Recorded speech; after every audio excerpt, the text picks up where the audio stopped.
Recording in progress.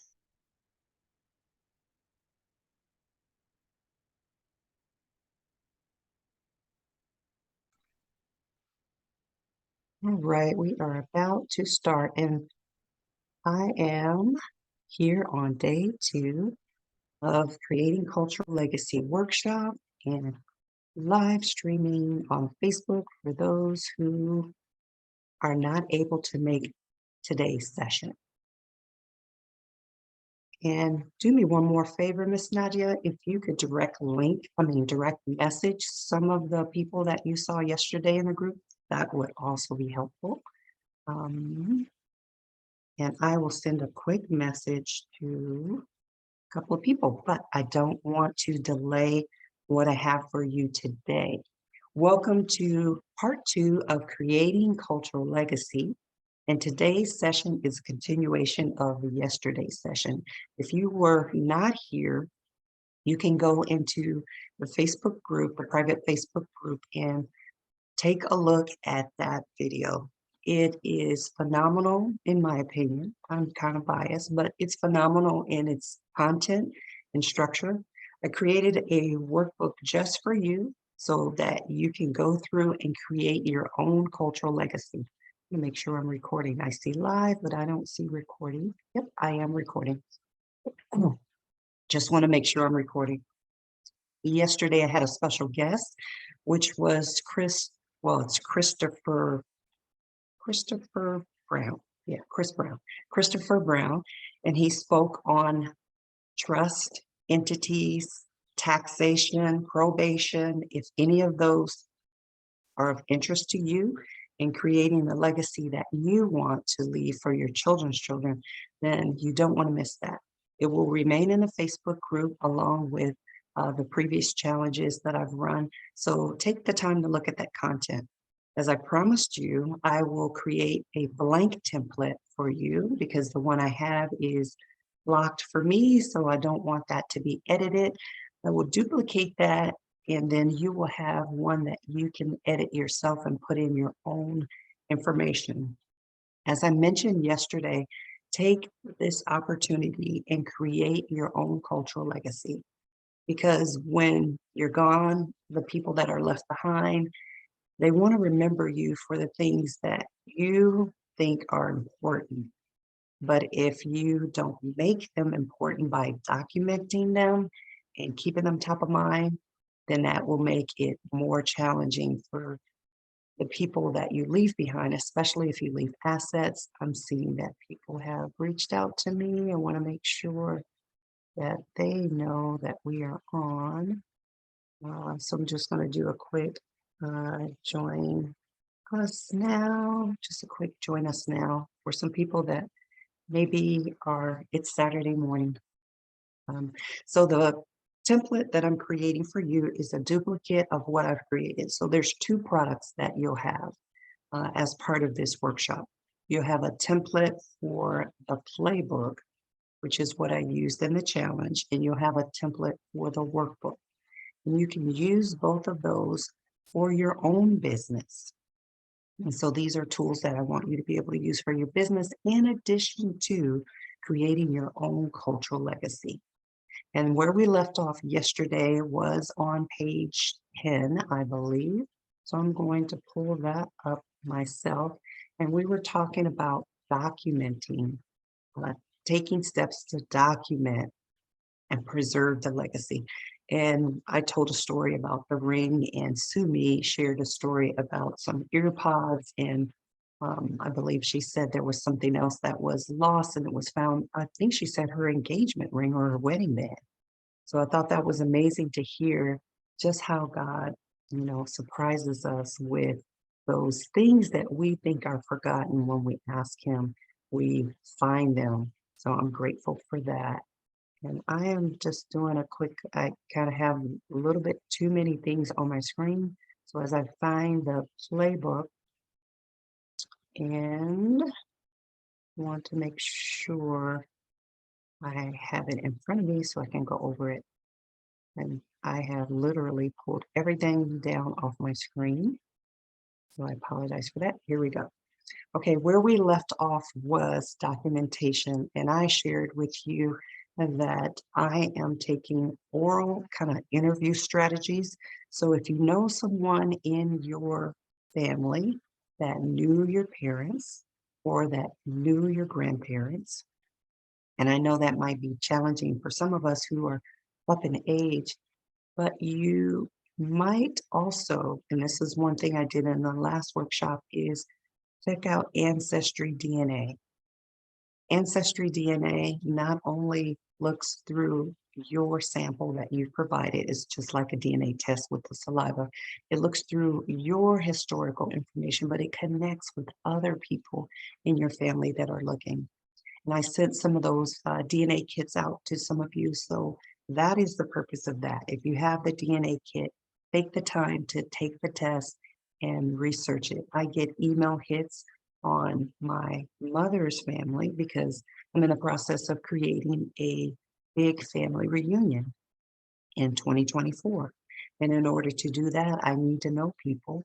And I'm finding people as I look for them. I'm finding them. I'll get hits in my email or I'll get a hit when I go through the app to find out what are the new hits. And it will show you marriages, it will show you deaths, it will show you gravestones. I mean, all of that. I found out through the search of Ancestry DNA that I'm connected to a family that served in World War One, World War II, and the Korean War. So those are some senior greats in my family that I found out only through Ancestry DNA, and it actually has pictures in there. So I was able to see my great, I think two greats, great uncle with his uniform on. I think it's Ollie. I don't know if he's an uncle or a cousin. I can't remember right now. But if you take the time to take the Ancestry DNA, and I'm using Ancestry DNA because that's the one I've used. I've used 23andMe, whatever one works for you, whichever one works for you, as long as you use it. So take the time to do that. Document, document, document. Now, you also want to create an archive. There are several storage methods you can use to archive your photos. I happen to have an iPhone, so save all my photos, which ends up clogging up my storage. So I end up increasing my storage. But I have over, I want to say I have over 20,000, maybe close to 40,000 photos. And at every family event, I take a lot of photos and I put them in. If you use Google, you can back it up in Google Docs or Google Photos. Yeah, Google Photos. You can back it up in Google Photos.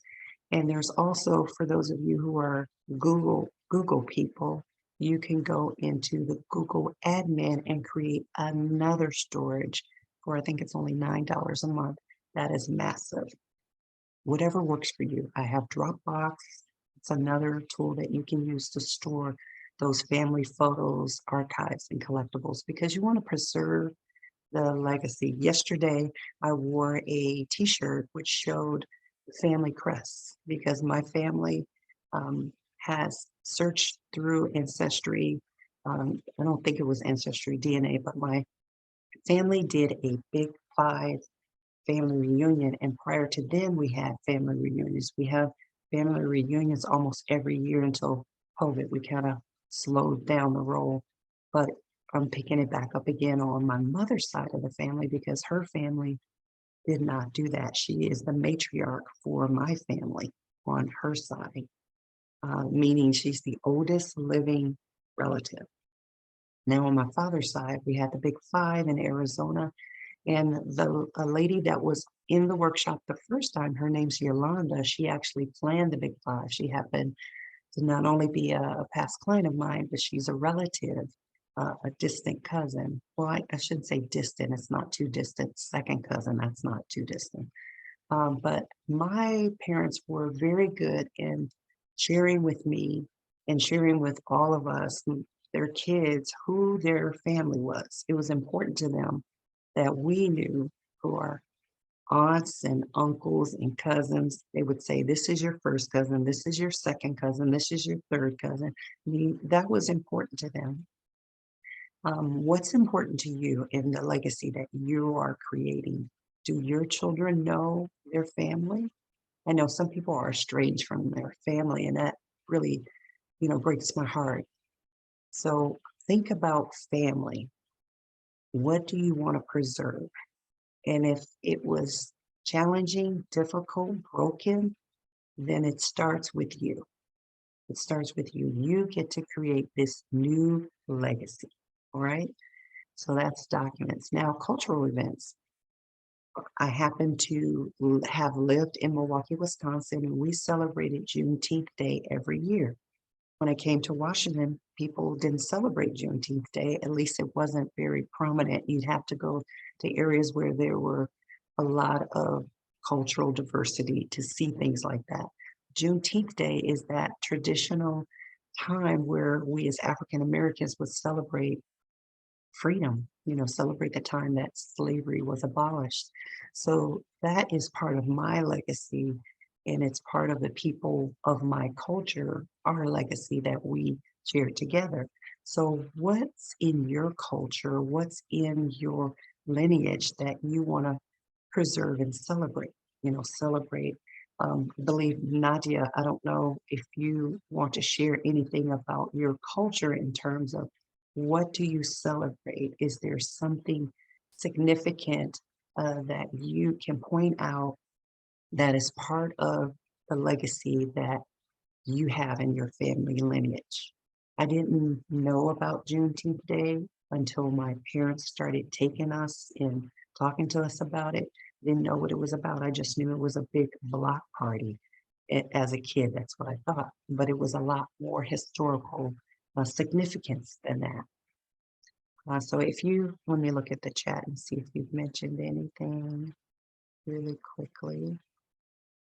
Okay. Yep. Thanks for putting the playbook in there, the workbook. Okay. So preserving those artifacts and those treasures that you find important. Education, teaching your children and your children's children about the traditions that are important to you. And that's the only way that you can ensure that heritage is passed down. What I think about is the time capsule. If you've watched the movie, it's a movie with Tom Hanks where he's on this ocean, or not ocean, but he was on the ocean. He ends up on this island, and all he has is a bottle. And this bottle ends up becoming his friend. And I think of that as like a time capsule. If you had your whole life in the treasures and the mementos and everything that's in this one bottle, this time capsule, which you are creating, what do you want people to see? What's inside that bottle that you want to share? Think about those things that you want to preserve. That's what you need to put in this legacy playbook, this legacy workbook that will be yours. The next part is think about cultural institutions and organizations such as museums and cultural centers. I remember going to DC, going to the Smithsonian. I don't know if anybody's ever gone to the Smithsonian. Oh, I see Nadia's mentioned. I just want to tell how is important time to learn from parents and ancestors to keep their tradition to pass to the next generation. That's so true. Those of us who have our parents living with us or our parents still alive have a treasure trove of historical information. And if you have that at your disposal, then take the time to do the interviews, take the time to ask the questions, take the time to glean that information, because when they're gone, it's too late. And I mentioned to you yesterday how my father would be so gregarious and funny and laugh. And he was a quiet man to other people, but to us, he was just so, well, he wasn't quiet to other people. I take that back. They knew he had a hearty laugh. And so things that he found funny, he would just say it in a funny way and just make everybody laugh. So take the time to preserve those treasures. And what I was saying is when I went to the Smithsonian Institute, I saw all of these pictures of Native Americans, and you would see them in their attire and and I don't know about you, but when I go to museums or cultural places like that, and I see the preserving of historical information and reading about trials and the challenges that their ancestors went through, it either makes you sad or it makes you appreciate what they went through because it's the people in the past that we get to be where we are today. And I can't remember the quote, but there's some quote about, what you went through, what your ancestors went through, paved the way for you to do what you're doing today. I know for sure without the benefit of my parents and my parents' parents and generations before them, I would not be where I am today. There are many people that were born and raised in the same city, same location, same classroom. Their lives sent a total different trajectory. So think about what it is you want to preserve and pass on to the next generation. The next one is stories and experiences that goes along with the interviews. The storytelling. My father was a great storyteller. He would tell stories about animals because they lived on a farm. And I remember I have an uncle that's 90, I believe he's 96 years old. I'm going to do some more interviews with him. I have done some. But he would share a story. My uncle shared a story about my father. That's another thing. Finding relatives that knew your parents, when they were coming up. That's another resource. But he would share a story about how my uncle shared a story about how he put my father in a wagon and just rode him around. And he took that wagon and slung around, and I guess he fell or something and hit his head. But my grandmother came out hollering at my uncle about taking him around on a wagon. But just hearing those stories, but the way he would tell the story, it would be so colorful and so full of life. It would just be such a treasure to hear those stories. So I ended up recording one of the stories that my uncle told about my father. So that part it just makes me feel like, okay, I have solidified that memory in my mind because he's telling a story. And the way he tells the story, it's like I'm almost there because it's so colorful. And so I see Nadia saying, I lost this time just because I was far away from my parents since I was a teen. And that time, I did not think about legacy at all and did not know to take time to talk, to sit and talk. No, it's not too late. No, it's too late. None of my parents are present and no more even uncles and aunts. Okay. Okay. Now you can also, Nadia, go through historical documents and find things. There's newspapers, artifacts. There's different ways to find out information. And that's in this workbook. So don't think it's too late. Don't think it's too late. There's a way to find out. You can find out from the school archives, school records. I would think that in different countries, I can't speak for, but I would think there's school archives where you can find out. You might even find a picture of your parent and I'm in the process of doing that too. Even though I have pictures and artifacts, I'm going through because I'm doing a big family reunion. I want to be able to collect as much information as I can. So don't think it's too late. Okay, memory map. There's a visual presentation board that we had at our big family reunion, which was in Arizona, and they used a map of the world, a world map, and they would put pins where people lived, and pins where people have traveled. So you'd have this big world map with all these colorful pins. You can be as creative as you want. big colorful pens, big colorful map with pens. And the pens were different colors based on your generation. So the oldest generation, there had a certain color. This happened to be my family reunion, but they had a certain color, and that color corresponded with the t-shirts. And we took pictures, group pictures. I told you I like to take pictures, so I have all these pictures in my phone. But think about how that applies to you. How can you create that legacy? And starting now, maybe you can't go back in time in terms of incorporating all of these ideas, but you can capture the information and move forward with a plan to pass on this legacy, this tradition that is family, your culture, your values, your principles, your ideas, your businesses, your real estate. All of this can be captured in your legacy plan.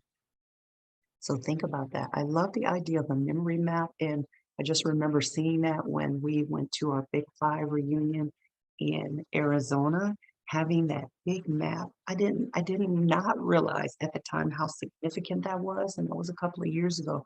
Before I even started doing challenges, before I started doing workshops, I would see this. So family has always been an important um, part of who I am. And so this creating cultural legacy kind of came natural because of I've created family reunions within my own family, and now I get to create a big one for my mother's family so that I can get to know her side of the family. So this memory maps are important. Okay, so you do have some pictures. Thank you. And welcome, Miss Lois.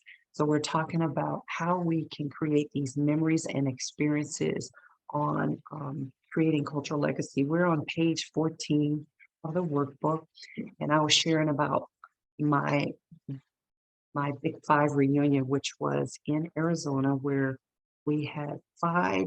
Called it Big Five, or it was called Big Five because we had five generations. There was a private Facebook group. Actually, it wasn't private, it was a public Facebook group created so that people could see the group and recognize. And we named the group the eldest of we called it the Richard and Mary Cross reunion, which happened to be my father's grandparents. So that was those were my great grandparents. So we had that as our cornerstone. So with my mother's family, I'm creating can't remember his name because it's escaping me now, but I'll just say Richard Ellis. That's not his name, but um, I created a Facebook group on that. It's a private group. And I'm thinking now out loud that I need to make it a public group so that I can invite family that recognizes that name and say, how are you related to XYZ, and start posting pictures in there. So that's how you start attracting people and creating that illustration, if you will, of your family tree.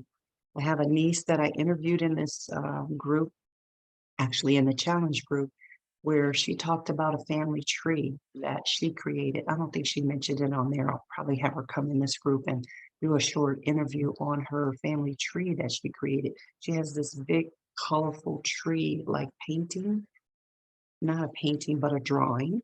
And within the tree, the trunk is the base. For example, Richard and Mary Cross, that's the trunk. And then the branches would be their children. And then the more branches would be their children's children. And it just was this huge, colorful tree that is family. So think about that. You have that visual representation of your family legacy that you've created. So I've done a lot of talking. So now I want to see if any of you have ideas on how you can create some sort of representation. I'm seeing here that there's a scrapbook as a possibility, but let me know. I'm going to change my view here. And I don't know if you guys want to come on. I know it's Saturday morning, but or maybe early afternoon. So if you could just share, either Lois or Nadia, if you could share some ideas on how you can capture visually a representation of your family. Wow. Katie, you just blown my mind. I did not think about the creating. Beside all of these events, I had several years ago a reunion with my sister and brother because we live in different countries. We met each other in Bulgaria. So my sister took the bus with her husband from Ukraine to Bulgaria.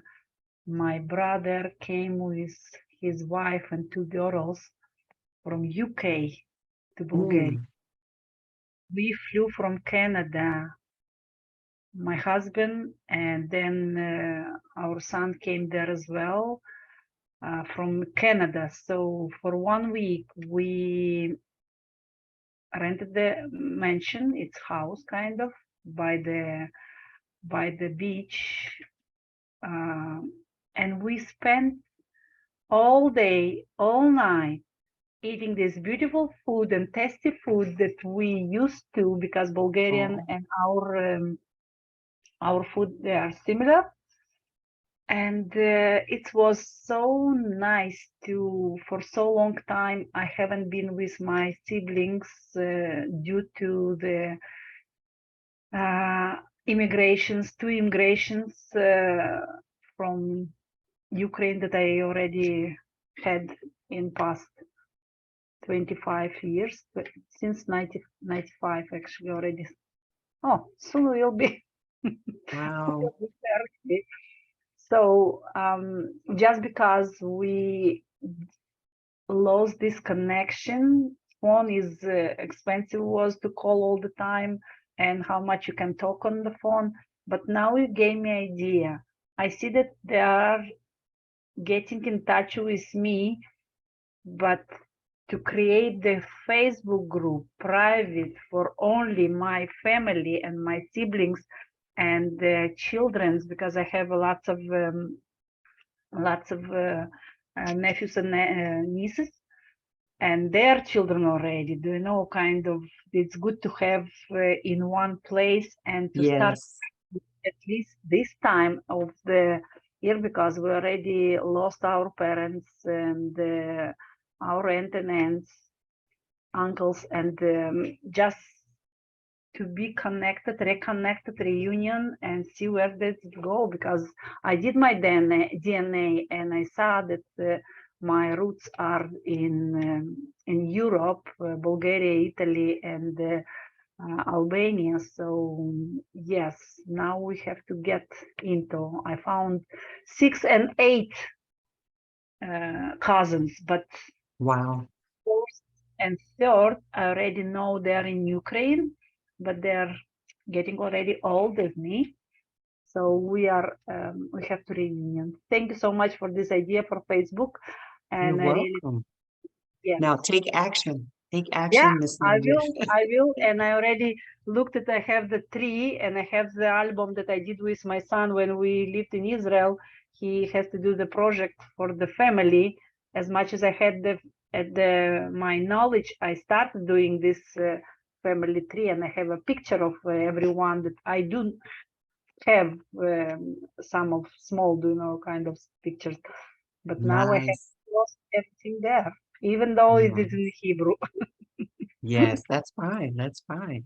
Thank you for sharing. Thank you. All right, Miss Lois, how about you? What sort of ideas are coming up for you in terms of creating a visual representation or an idea on staying connected? So far, we kind of, our family is kind of a close knit family. We kind of, so for me, what I personally do, I kind of like, I reach out and I will call and I just make sure that I stay in connection with everyone. And so we had this chat where, because I am one of 8 siblings, Mm, and my dad is still alive, and then he got remarried. So we create, and then I have lots of nieces and nephews, and they have their children have children. So we created this chat, and Oh, good. so we just put in happy birthdays, happy new year, whatever it is, anything that's happening, we put in the chat to let everyone know what's going on. Um, some are involved, some are like pulled back, but it's okay. But it's just keeping that communication open, so that everyone knows, that we are trying to stay in touch. And so also, I think, like my mom passed away, and her side of the family have like a Facebook group, and so I Mhm. joined that Facebook group so I can know more about her side of the family and things like that. But my dad created this family tree, and he put all the family members on there that he knew about, and Mhm. so it's just probably me taking that and just adding to it and seeing how far it extends. So, I mean, it's a lot of good ideas that Wow. I can take on to incorporate some things. I like the map of the family tree and the Mhm. information about the ancestors and family members. I like that. Mhm. Good, good. Good. I'm glad that everybody is seeing that it's bigger than us. It's bigger than us. And yesterday, how we heard the story from Sumi about the traditions that they have on honoring their ancestors. And I think within every culture, we get to honor our ancestors. And I think that helps. I think God recognizes that and says, wow, if you're honoring your parents, and your parents' parents, then you'll honor me. That was one of the commands, honor your parents. So I love to see that we're thinking bigger, bigger than us. Now we'll jump to page in the workbook, page 15. If you take a look at that, there are some ideas on how you can capture these photos. Um, and what I'm thinking about, it's maybe not in there.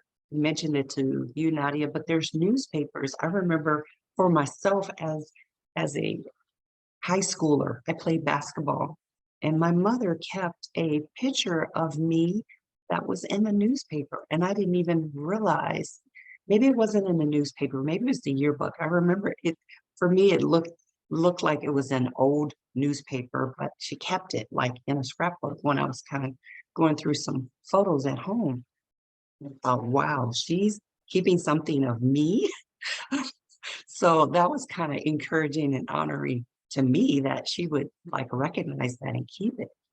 So I'm on a search to pull up some of those old artifacts and from my childhood too, because I want my children and my children's children to see that. In fact, I created, this might give you another idea. I created for Christmas for each of my girls. I have 3 girls, but I gave them a photo album based on their age, and I put their photo and my photo like side by side, like throughout the album. And that was like a present. Instead of going out buying, material things, I thought, okay, what can I give them that they would treasure? And so one year I did that. And I'm thinking, even today, I could almost do that every year because they're a different age every year. I was a different age, so I could share with them, well, when I was 23, when I was 30, when I was 36, here's where I was. And, here you are at the age.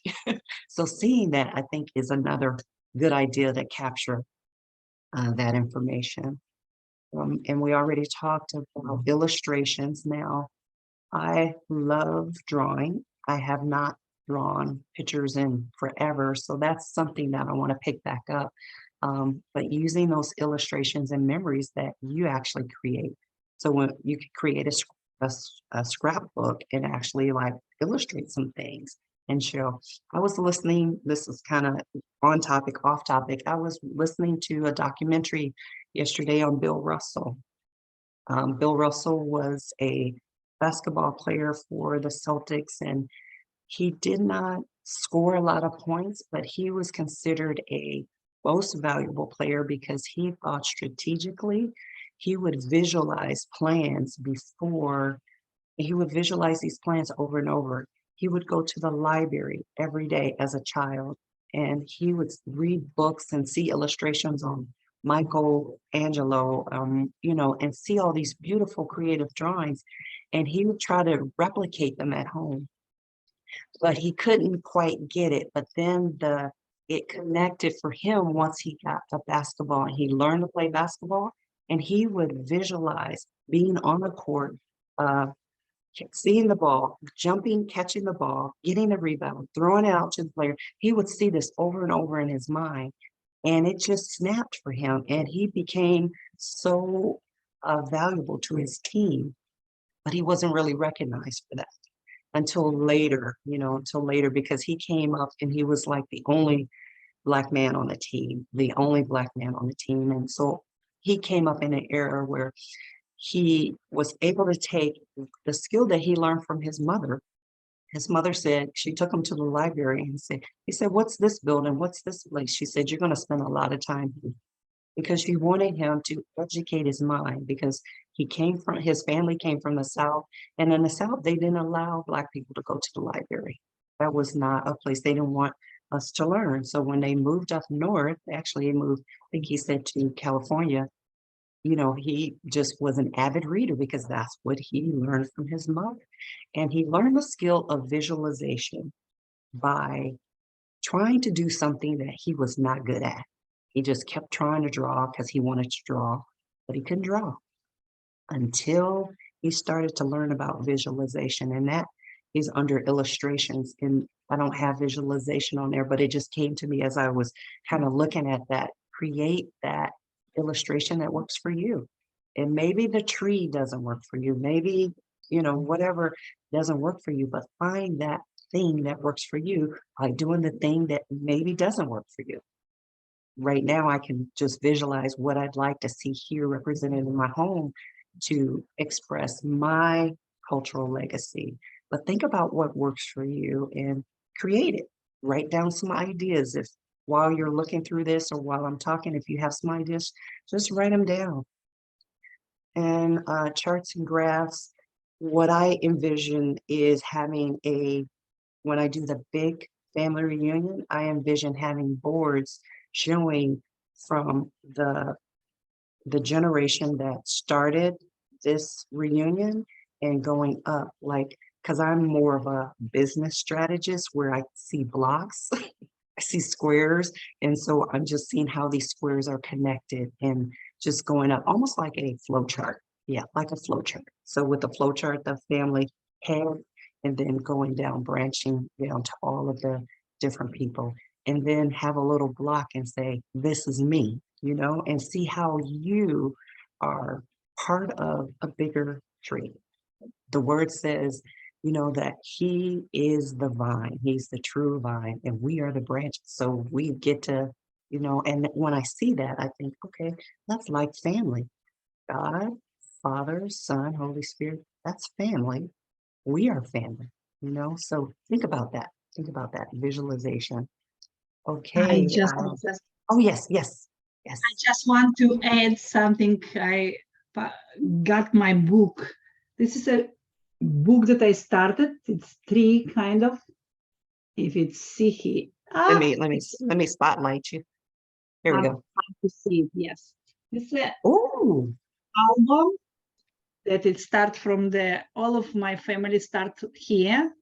So I did some put pictures and etc. with my son when we did this project in Hebrew. Ooh. So all of family here in the end, kind of where it is.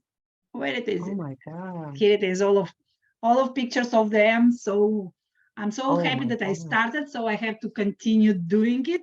Ooh. And now connect everything, all of that I know about from my sister. So we'll see how this is going.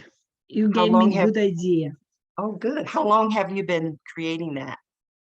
This was in 1997, I think. And I stopped doing because we moved, but I have a bunch of the pictures and I did not put everything together. I thought I don't need it, but now I do need it. And for my son's birthday on his 30th, I created 2 books with his pictures from 0 to 10 and from 10 to 30. Kind of, I sent him, and we had good time. That it was surprise for him that I put all of pictures how he nice. was from the birth to the 30s. That's nice. That's nice. I'm glad you're coming up with ideas because that's what this is about. Yeah, thank Okay. you. You're welcome. You're welcome. Good. Thank you for, and Lois, if there's something that gravitates, please speak up. I mean, this is for your benefit and mine. I'm learning throughout the process too. So other visual elements, I think I mentioned the map, but this is talking about you can highlight significant locations or landmarks and then quote some poetry. I would have loved to been part of Maya Angelou's family to be able to capture all that poetry, but maybe there's someone in your family that's a poet or witty, or I'm thinking in my family I have a lot of people that are comedic. They're not comedians, but they're very funny. I mean, rich funny. So think about that, how you can relate all of who you are and what you plan to leave for others to just know about your family. And on page 17, this picture was taken in, where were we? Baltimore. I went to visit my niece and nephew. They are my sister's kids. And my mother is like the center of this. I like this picture because above it, it's actually a tree. And I didn't even realize that at the time because, you know, you go through life and you don't think things really are significant and they matter, but they matter and there are no coincidences. And I think this was like the beginning of me understanding legacy, understanding that honoring, you know, your parents and honoring it. And so if you look at that picture, it's like everybody's looking at mom. Everybody's looking at her. I'm not sure if you can all see that or not, but it's on page 17, a little picture. And so thinking of those moments and those times where you can capture something kind of iconic, if you will, that represents the legacy. So I love that one, those experiences. And so you can take notes in your, and I'll send you the actual workbook in a PDF form. So if you want to print it out, because I think right now you're probably looking at a link. So I'll send it in a PDF form, and I'll also send you a template so you can create your own legacy in a workbook form. I love yours, Nadia. So if I could maybe see a copy of that, I'd love to see that because that's rich too. All right, page 18, I have some questions for you. And there's 4 questions, and don't skip ahead because the answers are on the next question, next page. But the first question is, what percentage of American millionaires have accumulated their wealth through inheritance rather than self-made efforts? If you haven't looked ahead and you think you know, you can either unmute or put it in the chat. I know when I first researched this, I had an idea and I was totally wrong. So what are your thoughts? Anyone think they know? Or are you looking ahead for the answer? You looking ahead for the answer? Oh, you're muted. You're muted, Nadia. Were you trying to speak? Maybe less than 20%. Less than 20%? That's right. That's right. How about you, Nadia? Are you looking ahead? All right. All right. So, I'm looking okay. ahead. You're looking ahead. Okay. Okay. So you are right. It's actually less than 20%. It's 10 to 15%. Now, I had thought that number would have been higher because my perception is that all the wealthy people that I see in society come from most of the older ones, I should say, because there's a lot of new millionaires and billionaires on the scene from new technology, new businesses, but kind of the old money the Rockefeller sort of money. I was thinking, you know, the Hiltons. I'm thinking of all of those kind of people that it's a lot of them, but it's actually not. It's only 10 to 15%. So what does that mean? That means you get to create legacy, you get to create new wealth, new prosperity, because you get new ideas, new business strategies. And the guy that was his name that did Amazon, I mean, his wife's almost a billionaire. His ex-wife, not even his wife, his ex-wife's.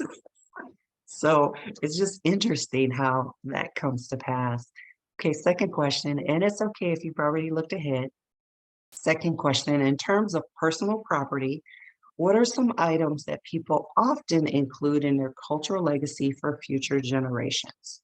So not personal property, what sort of things might people include in creating this legacy for future generations?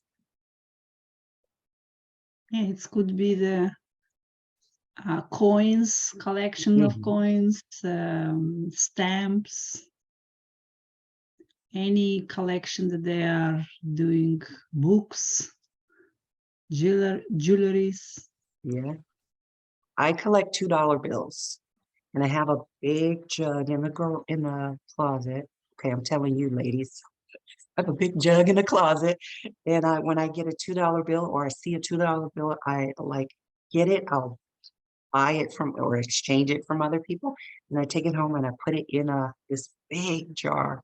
And I've been tempted when I needed some money to go in there, but I'm like, no, this is for my grandsons. They get the $2 bills. So I'm saving the $2 bills for them. And sometimes they'll see that I have it and they're like, what are you going to do with that? Like, I'm just saving it. I'm just saving it.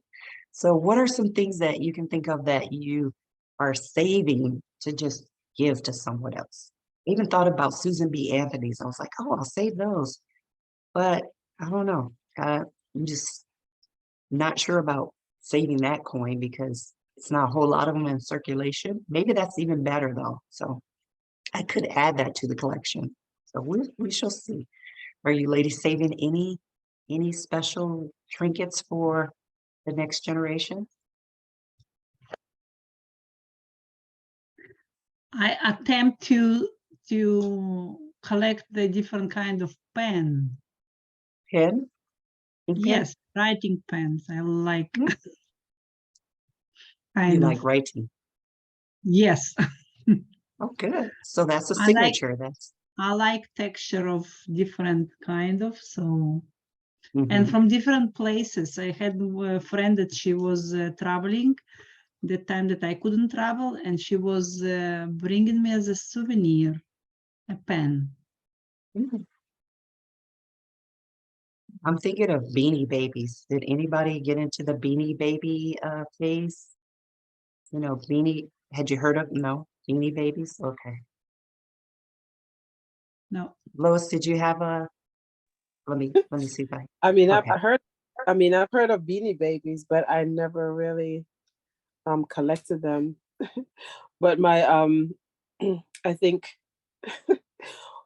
well, I don't know if this, but it's not worth anything, but it's worth something to me. So we give, my husband is big on giving birthday cards or anniversary cards or things like that.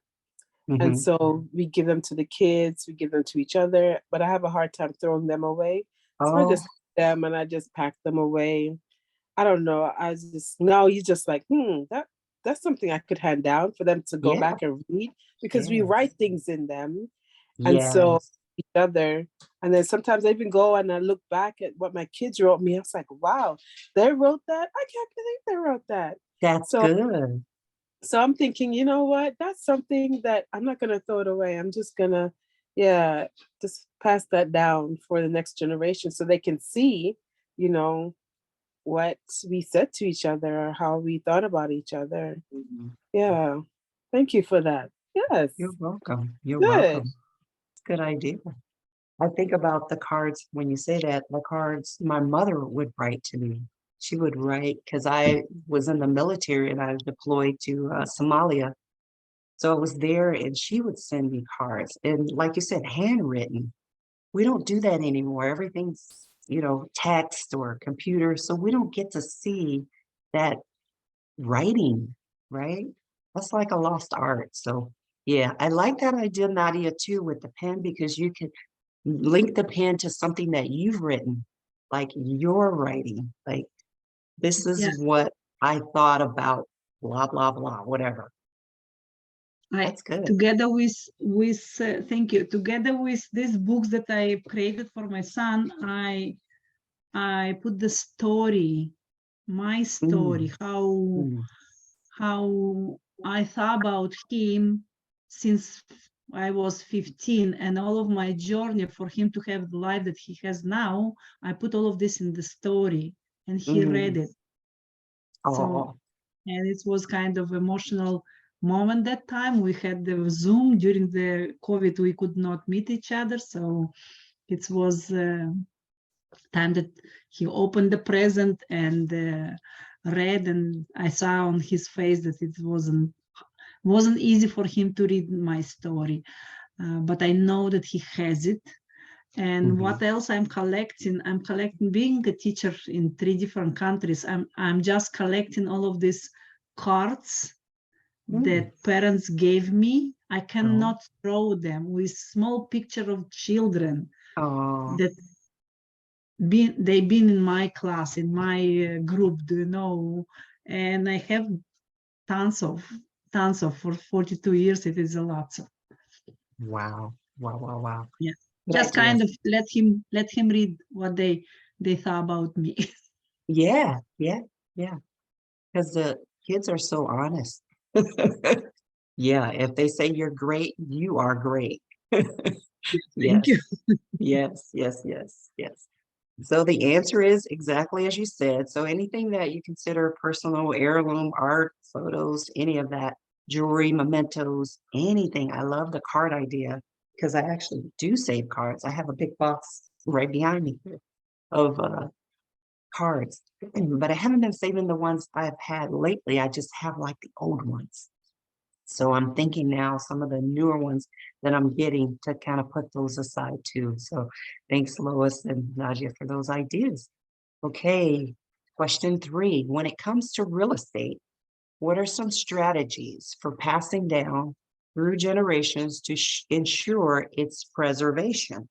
Now, both of us, all of us were on the call yesterday where Chris was talking about some of the strategies, but had you thought about any strategies to kind of leave or pass on your real estate?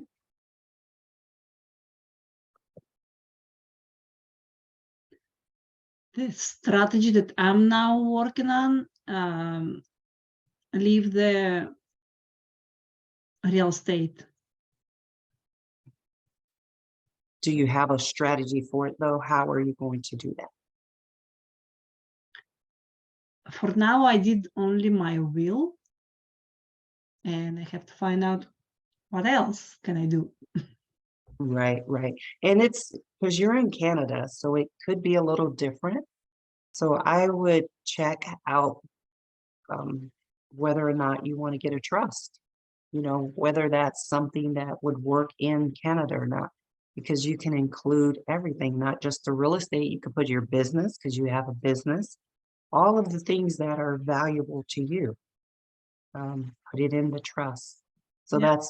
that's one thing that he talked a lot about, which I'm in the process of doing, but there could be something that works better in Canada for you. I don't know. I will figure out. Okay, good, good. So Thank you. Lois, anything about Yeah, for passing me, on? I'm leaning to trust as well, looking into that. Okay, Yeah. good, good, good. And that's what the wealthy people do. So we are Mhm. wealthy people because we serve a king who's got it all. So he doesn't want us to be in lack. Amen. So it says here, my answer, if you spun ahead, is some strategies are setting up a trust, which I think bing, bing, bing, or dividing the property among the heirs.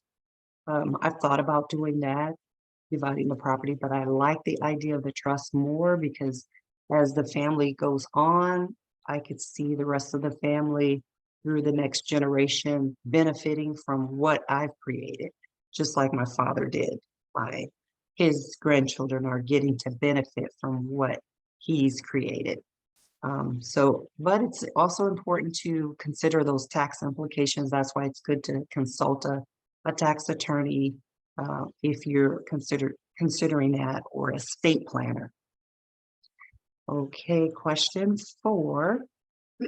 Name at least 3 factors that can impact inheritance tax on real estate and other assets.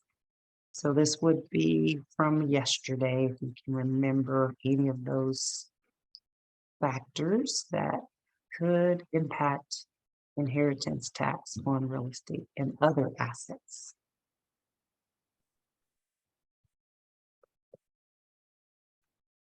Okay, we'll just jump to the answer. Or you got one, Nadia? I'm reading. Say that again. I'm reading. You read. I think, Yes. didn't they talk about the value of the property? I know that was one of the things that the question was raised about, right? Property value.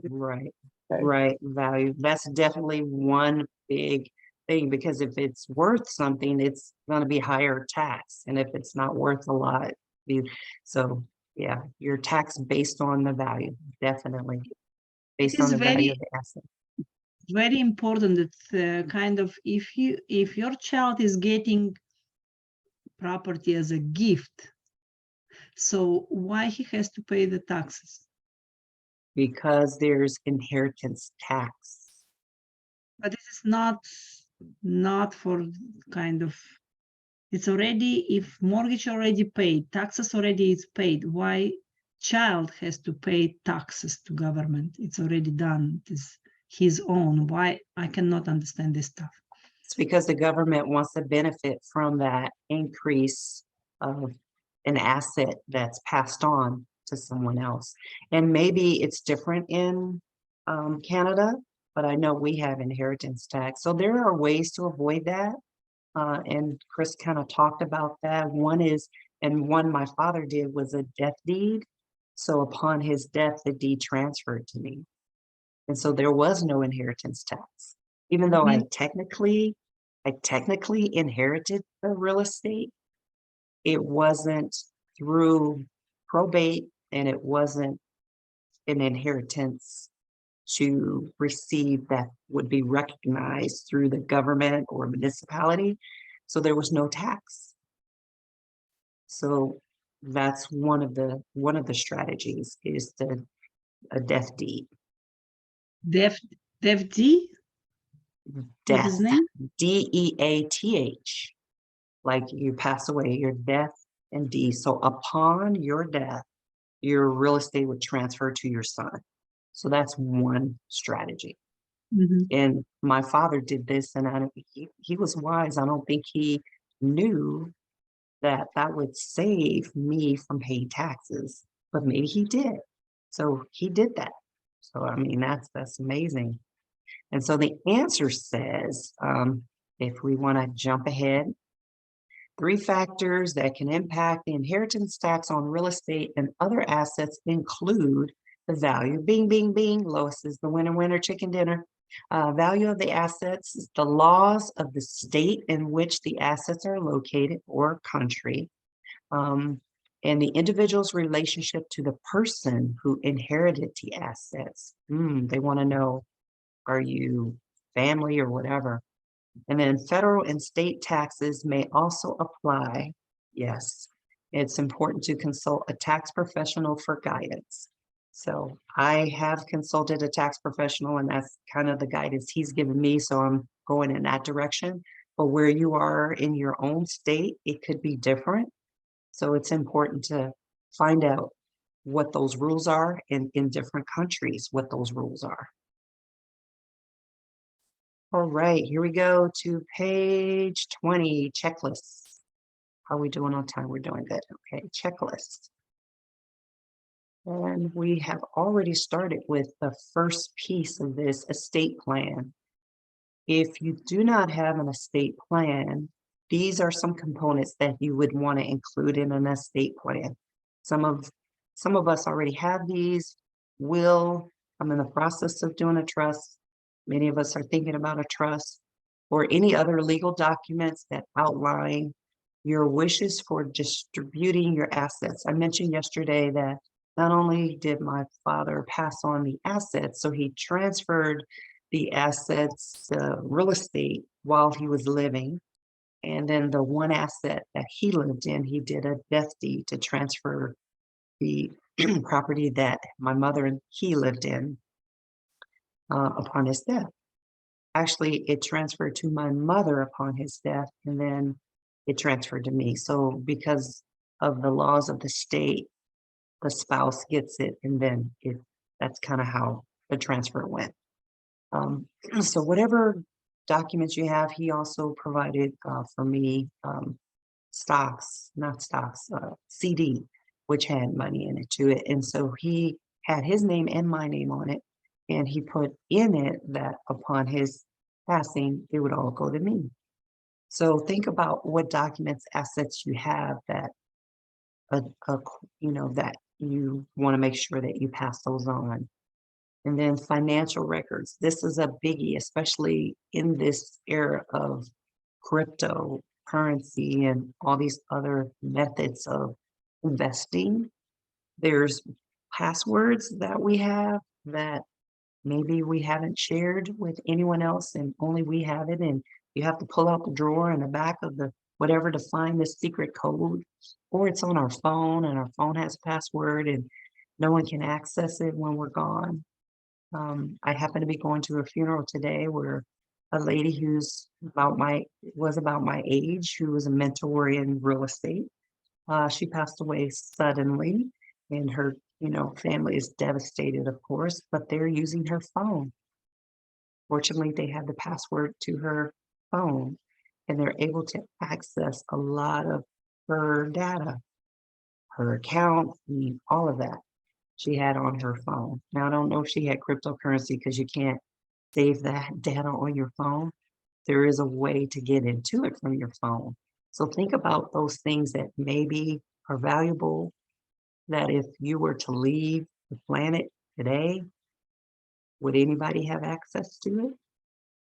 Fortunately, my grandson has the password to my phone. So my husband and my kids would be able to figure it out because grandson knows. He knows how to get into the phone. That's a side note. So think about those financial things that you have, your investment accounts, what those values are. I recently I acquired, or I'm using a new financial planner. And he gave me some tools on budgeting that I didn't have with the other financial planner that kind of helps me. And I could see all my accounts at a glance and see where I need to put money, where I need to maybe pay off some debt. I get to see it all at a glance. So think about, I don't know if you want any of those tools, but I'll be happy to put those in the group too. If you do, just kind of put it in the chat if you want any of that stuff. But these sort of tools will help you kind of assess and manage, because we are stewards, manage what we've been given. Because the Bible says that if you show yourself faithful in the little things, which the little thing could be not spending money that you don't need to spend, saving money, paying off debt, I mean, the little things, then he'll make you ruler over much or many. So learning to do those little things, but the login information, what about the login information? Does anybody know how to log into your bank accounts? I know I'm guilty of that. I'm working on creating that like little blueprint, which I actually have on my phone. Again, everything's pretty much there on my phone. In my notes, I put passwords because I have so many passwords and logins. It's hard to track.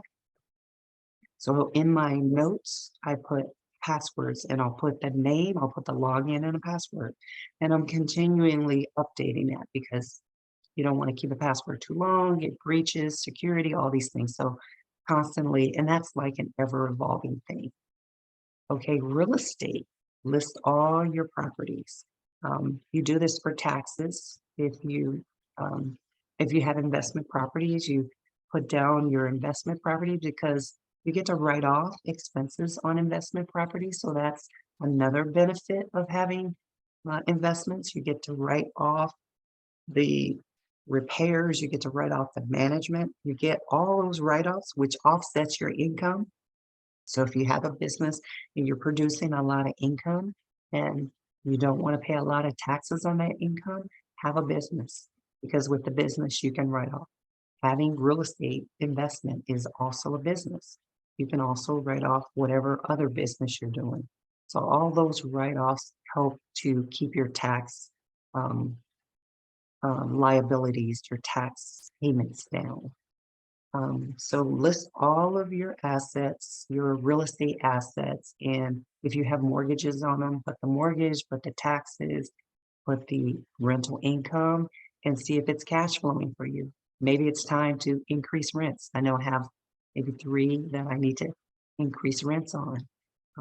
And depending on where you live, you might need some step up time for that. I know in Washington State, you have to provide a 60-day notice. So it's 2 months before you can increase rent. So think about what you need to do. When you see it on paper, then you see, wow, I've been charging the same rent for 20 years. I have one that I received from my father, and the lady calls me quite frequently. She just recently called me and asked me about some Homestead Act, which is in Milwaukee. She's complaining about me not sending her this document. I said, ma'am, if it's something you need to send it to me because I don't know what you need. And she said, well, your father this and bless his soul, and your father this, and he always did that. I said, because he knew what you needed and you let him know. Now you're letting me know 5 years after his passing that you need these documents every year. Like, okay, thank you, no problem. So I did it. But those legal documents, being able to see everything at a glance, a spreadsheet, you can just do an Excel spreadsheet, create one. You can use this for your personal property, your investment property, all of that. And then looking at personal property, a detailed inventory of what do you have of value. I used to have a lot of jewelry. Now I have a lot of costume jewelry. I did receive some jewelry from my sister when she passed, but I wanted my niece to have all of that, so I really didn't want to.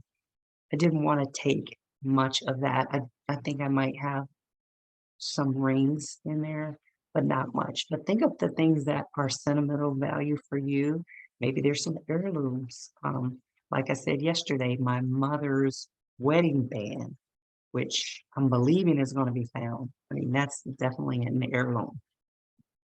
And then putting together life insurance policies, putting those policies together and having them in a safe place.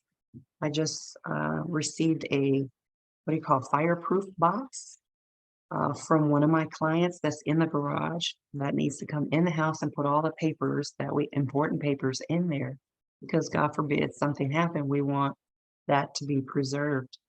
So think about where you're putting that and then updating those policies. I'm in the process of updating my one of my policies because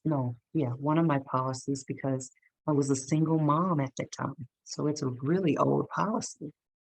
But in the policy, it has the boilerplate language about spouse and children. But I just need to let the insurance company know, update. And then death benefits. If you have expanded your family, if you have grandchildren that you want to consider as being part of that death benefit, then think about that, put them on there. And if you don't have those grandchildren yet, you can say future grandchildren and allocate it. So it doesn't have to, you don't have to have a name. You can have a position like a placeholder for those policies. And then retirement accounts, think about if you have 401ks or if you have any sort of retirement accounts, make sure that you put a beneficiary on it. Because if you do not put a beneficiary on it, it ends up going to probate. And when things go to probate, it takes a while for it to come out and it costs a lot of money. The average probate is 2 years.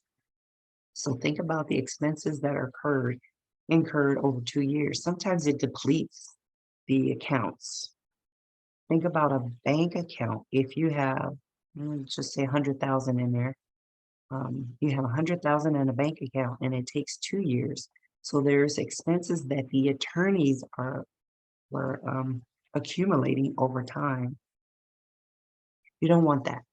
So think about all of the accounts that you have and whether or not you have put beneficiaries in place. Please do that.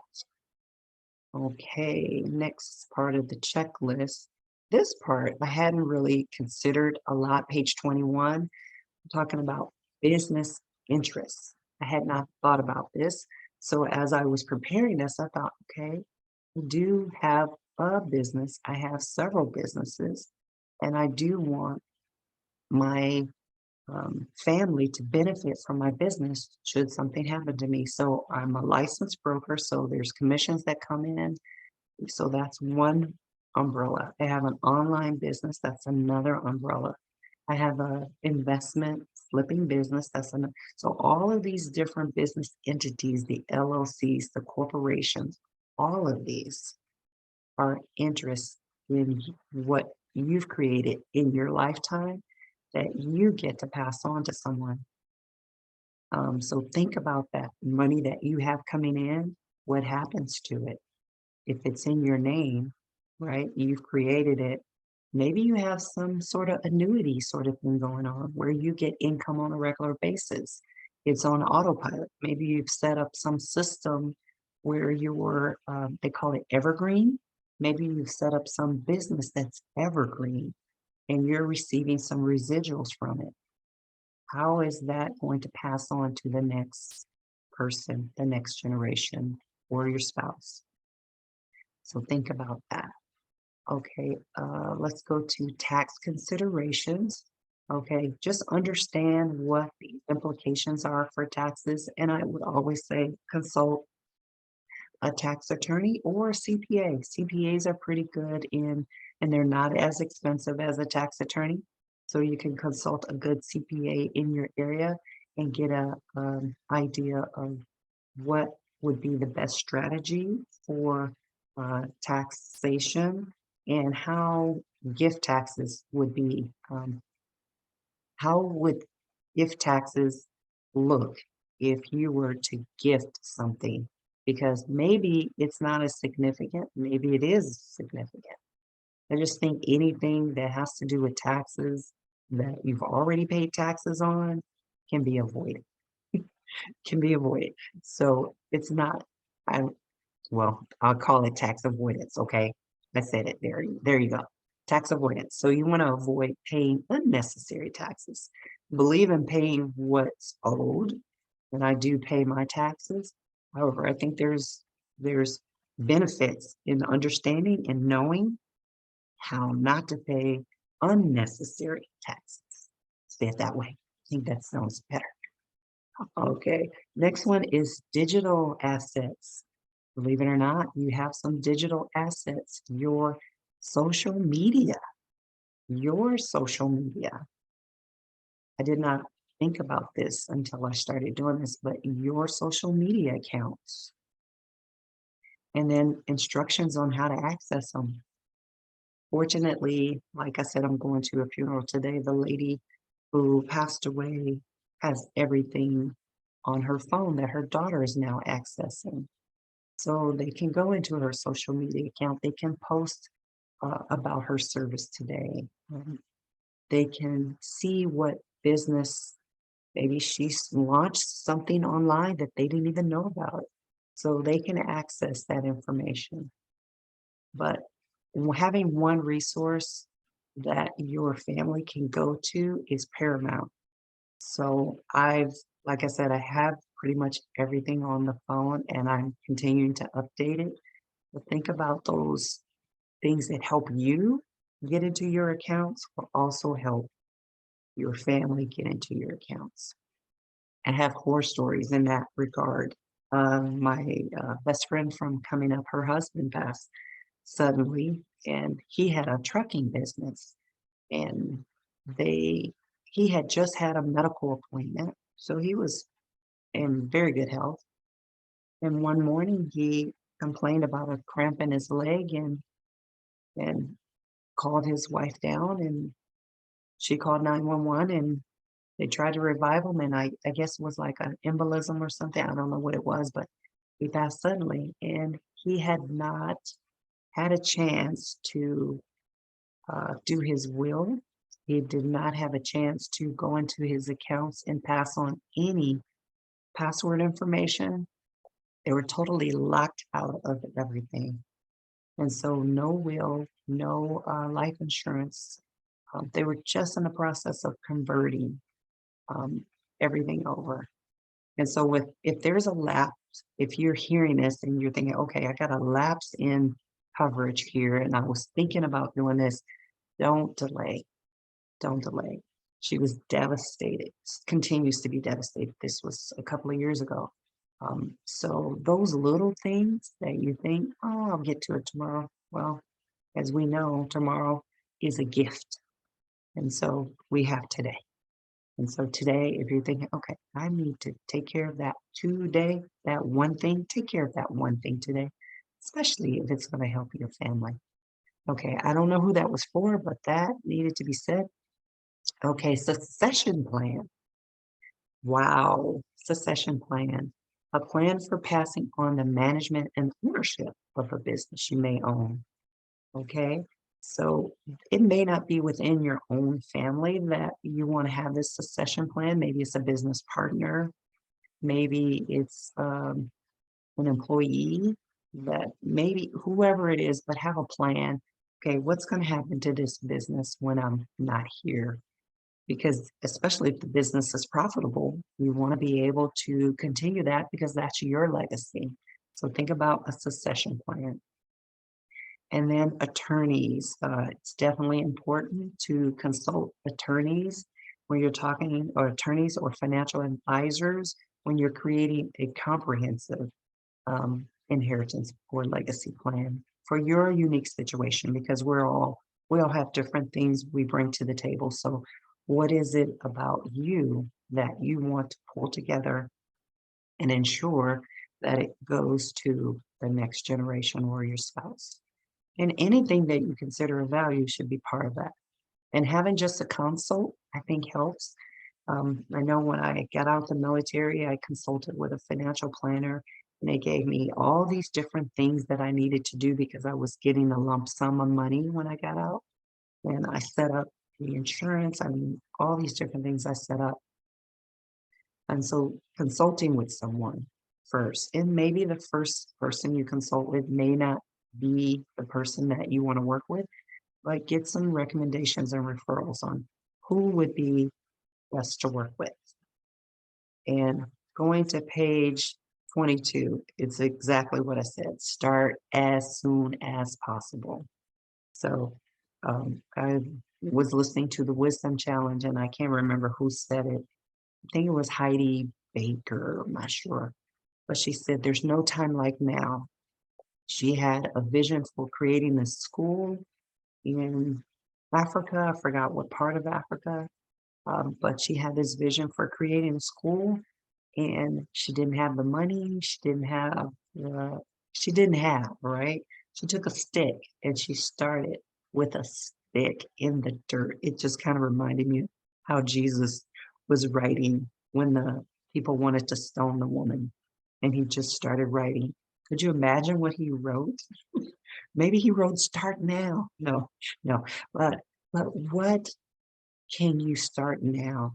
Where's your stick in the ground? Where's your stick? So start now. The earlier you start to plan, the better. If you can't start now, they say, what's the next best time? No, the first best time is yesterday. Yeah, that's right. First best time is yesterday. The second best time is now. So start now as soon as possible. The earlier you start in this planning process, and you can speak to other people and collaborate. That goes to, your family. Collaborate. What do they want? What do you want? Just having those conversations. I know I did not want to have these conversations with my father before he passed. That was the last thing I wanted to do. he would always want to talk about, well, will you remember me? And he was just such a sentimental man. I mean, the more I think about it, he was very sentimental. But he would always want to know, what do you think? He would like want to collaborate. Well, what do you think about this? And what do you think about that? Even though he had a high school diploma, he didn't read very well. So my mother was the reader. She was, and he was the numbers. So they made a good team. You know, he was the kind of the visionary and thinker and numbers person, and she was the analytical scripter. She would just write all these things out, and she would, you know, do the receipts and all these and pay the bills, you know, write them out. So he would always want me to collaborate with him, like, well, what do you think about this? And I love that, thinking back in hindsight, wow, he was including me and bringing me along in this vision casting that I wasn't even aware of, wasn't even, and that's how, you know, you can look back and say, wow, what was I being prepared for that I'm doing today? What was I being prepared for that I'm doing today? There's something that you were being prepared for. And my prayer and my belief is that you'll recognize that in your past and actually start living that out because you owe it to your ancestors. Okay. All right. Gather. Number 2, gather your financial information, get all this stuff together. It's not fun necessarily to gather all this information records together, but it's so important to get it all together. Insurance policies, statements, bank, all of that stuff together. Maybe treat your financial life as you do your business, right? It's a bulk of your business, your financial information. And definitely consider an estate plan. We talked about that. And review and update your insurance coverage. Talked about. We're jumping to number 23. And then I'm probably going to open this up and see if there's any questions because I don't want you to underestimate the value of what you have in your hand because you have a tool here, but it's only as good as the person that's going to use it. And I implore you to use this tool and think about what we've discussed and take this tool and apply it to your own life. Okay.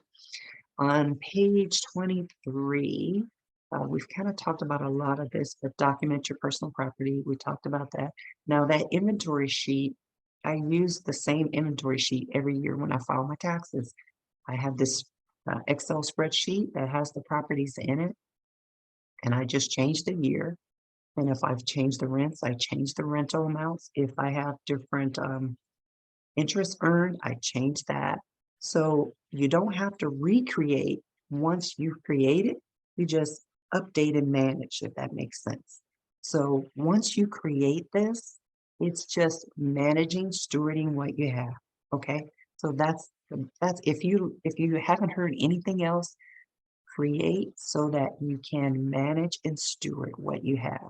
Because once you manage and steward what you have, remember those little things, they get to grow because I want you all to prosper, right?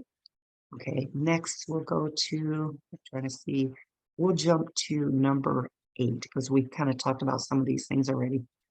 On page 23, number 8, communicate, update your plans. That's paramount. Talk to your family, right? If you have a spouse, talk to your spouse about what's adequate coverage for you, what's adequate coverage for me, because it may be different. I know in my household, it's a little different. My coverage is higher than my husband's because he's retired now.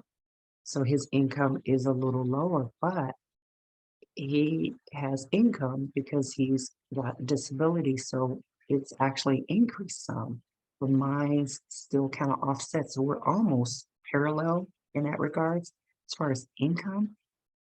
But think about, okay, if that person's no longer here, do I need this much to maintain? It's not to get rich off the death benefit, but it's to maintain that status of living, standard of living, whatever that standard of living is. But communicate those plans and update them. Okay, we'll jump to page 24, where we're going to recap and reflect. These are some key points in real estate and in estate planning and financial records. And there's some questions that you need to answer for yourself. So under real estate, it's just asking you, these are questions for you, things that you might want to consider to have in the estate planning, financial records, and personal property. So that's on page 24. And also on page 25, we're just talking about life insurance policies, retirement accounts, your business interests, all of that. These are questions for you to answer for yourself. I've taken the time to pull all of this because I see how important it is. And I'm in the process too. So I don't think we arrive until we're no longer here. So it's a process, it's a journey that we all get to embark on. But it can be fun and creative, especially the part about culture and traditions and all this. And then we get to the parts that maybe for some of us that aren't so much analytical, may not seem fun, but it's important. It's important to be able to pass all of this on. And then these are some suggestions on page 26. I'm actually, let's see, which one am I doing? I'm doing almost all of these. Okay, so look at page 26. I didn't add on here, create a big family reunion. I should have put that on there because that's what I'm doing. Yeah, maybe I'll just put that in a Facebook group, a succession family reunion. So we have a few minutes left, and I just want to get back on the screen and see if I've missed anything and just see if there's any feedback. I love feedback. Feedback's important. So I just want to see if there's any feedback before we kind of close this out. And in part of this workshop, I want to make sure that this is not the end if you want more. This is not the end. This is the product that I've produced, and I want you to be able to use it and overlay it into your own. And as I said, you're going to get two templates. One is the playbook and one is the workbook. So the playbook is more from the challenge, which talks about that creating cultural legacy, owning, investing, and leaving a legacy. And then the workbook is where you actually get the how to and you're doing it. But I'm not doing it for you, right? These are questions for you. It's for you to do the work. So if you want to go a little further, I will put in the Facebook group my calendar. So you can just book an appointment with me and we can talk about, what it is you want to do and how I can help you go a little further in that process. So I welcome your feedback. I appreciate your time. It's Saturday and I know everybody has their own weekly schedule. So I do treasure your time with me today. And so I want to open this up for those of you who are here to just share any takeaways that you have. Wow. Thank you, Katie, for all of these ideas and the resources that you put there. And also how I never thought about all of stuff that you put on this workbook. It is, as I said, it is mind blown. And it is helpful resource that we are as a creator of our legacy, we have to take for consideration every single piece, just because we don't want to have any, not that only us, but also new generation to have any lawsuit stuff Yes. there. Yes, there's to go through all of stuff to prepare for them, to get them easy life. I know we are first that we have to work hard, but the reason that why we moved to Canada, it is for better living. So this is all about, if it took us already 20 years to build this this legacy, and we still building, still Yeah. building. Yeah. So we are on the right spot, and with help of real estate and support that you're giving, and you're just person that you are giving the information, but we as a participant, we have to think about what kind of action we have to take and how to move forward Yes. Yes. and to implement. Without implementation, it is just useless, all of Yes. information that we are getting. Thank you so Thank you. much Thank for all you. of these workshops, and they are very helpful. And I know that today is Saturday, lots of people did not show up, but again, it is for how long you are going to keep these videos there? It will stay in the workshop. This workshop, you can always go back and revisit it. It's not like a challenge, so you get this information, and I will continue to put a little more content in here. So, and I'll continue to every workshop, it'll be overlaid into the next. So Thank you great. so much. Thanks so much Thank for you. your generosity of all of this information, that you are the product of the product. Yes. That you love what you're doing, and you just know on your experience that you went through, and it is thanks to your father that he had this idea to leave you this legacy, and you other daughter will say, okay, you left me a legacy, it's okay, I'm okay with that, and whoever think about my daughters, no, but you dug deep and you thought about your daughters and about your grandchildren as well, that they need this legacy Yes. as they are growing, and legacy is growing as well. So, and this is like snowball, Yes. Yes. is Thank building you. on top of each other, and it's kind of layers on layers, and different branches you can leave the legacy, as we talk about everything today, lots of actually, and you gave me lots of ideas, so I'm thrilled already to take action. I'm barely sitting Good. here, want to Good. be present. Yes, I have a lots of on my sleeve that I have to work, and one of them is my branch of my family tree. Thank you so much. Awesome. Thank you. Thank you. I appreciate you and your time. Miss Lois, any feedback?